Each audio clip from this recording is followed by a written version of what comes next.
How do you self-evacuate like a spy? How do you make sure there's a crisis you can get out of there if you're totally by yourself and you have no help coming? I'm going to tell you right now, I'm a former CIA officer, and on this sheet here, yes, it's upside down. I'll flip it over so you can read it. On this sheet here, I'm going to tell you how to self-evacuate. So obviously, there's still many people in this nation who think the government's going to save them, whether it's the national, whether it's the state, whether it's the local government, and those people are not very intelligent. I'll tell you a quick story before I tell you how to self-evacuate. So I have a friend, and I'm gonna mask this, protect his privacy, the locations, everything. But let's have a friend who works for a town somewhere in West Texas where water is very scarce. And this friend of mine works for the county, for the local government, and he just got promoted as an executive, right? So now he goes to all their executive meetings or their planning meetings. He was at his first emergency preparedness meeting. And they were talking, and by the way, this town is outside of a major city, but they have all their own services. So they have their own water treatment plant, they have their own electricity provider. They don't rely on the big city, which they are a suburb of. So anyway, he's at his first emergency planning meeting, and they're talking to the guy who's in charge of the water treatment plant, and somebody there says something like, hey, if we were attacked, if something happened, how much water storage do we have in our towers, you know, if our plant broke down or got hacked or whatever? And my buddy was expecting him to say like, oh, you know, we've got a week or a couple of weeks or multiple days. And the guy in charge of the water storage of this city said,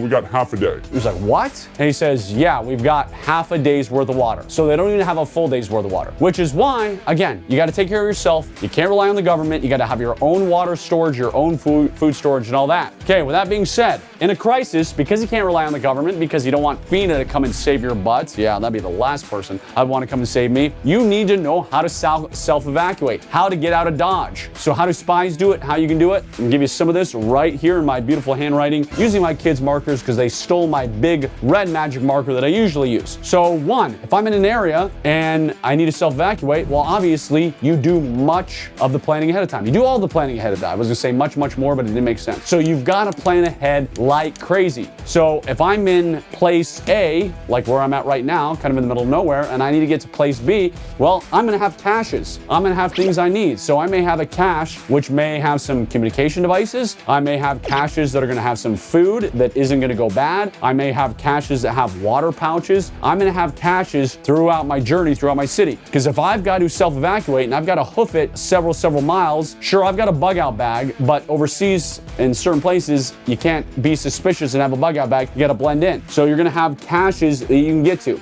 Now, at the bottom here, an awesome cache is a storage unit. So you may have storage units where you can go in and you can store supplies in various parts. So remember, a crisis may not be an end of the world thing where, you know, a fire's coming. It may be, a personal crisis. Yes, I've had personal crises before, and I've had to rely on my financial storage, my emergency money. So you may have a personal crisis, and having storage units throughout, you can go there and you can grab your supplies, your guns, your ammo, your food storage, your water storage. So have caches that include storage units. You want to have lots of money, lots of gold, lots of silver stored in these caches, because guess what? You can get pretty far bribing people. I've had to bribe people overseas. It works. And having cash and gold and silver definitely helps and makes things a heck of a lot easier. People always ask me, where do I get my gold and silver? A company called Advantage Gold. Just go to goldprotects.com. They'll take good care of you. Mention my name. If they don't take good care of you, I'll handle it. All right, so have cash, have gold, have silver places. You need to plan your routes ahead of time. So if you've got to evacuate, we all remember the great movie Planes, Trains, and Automobiles. You know, what if this street is blocked? How am I going to get out? Do you have a bicycle? Do you have other, other ways to get out? So hey, if the airport down and you were going to charter a plane, where else can I get out? What other routes do I need? So you've got to have multiple ways out. Don't just say, hey, I'm going to hop on I-95 and I'm going to go down the road and I'm going to be fine. No, you're not. Or hey, I'm going to hop on I-15 and go down the road. No, you're not. You got to have multiple ways planned. Okay, build relationships early on and test your transportation ahead of time. So what do I mean by build relationships? Let's say your self-evacuation plan involves a boat. Well, have you gone and found a boat captain you can trust? Have you built that relationship? Have you tested that boat captain? Remember, test your transportation. If you go to that boat captain and you say, hey, you know, I need you to be able to call you at 3 a.m. and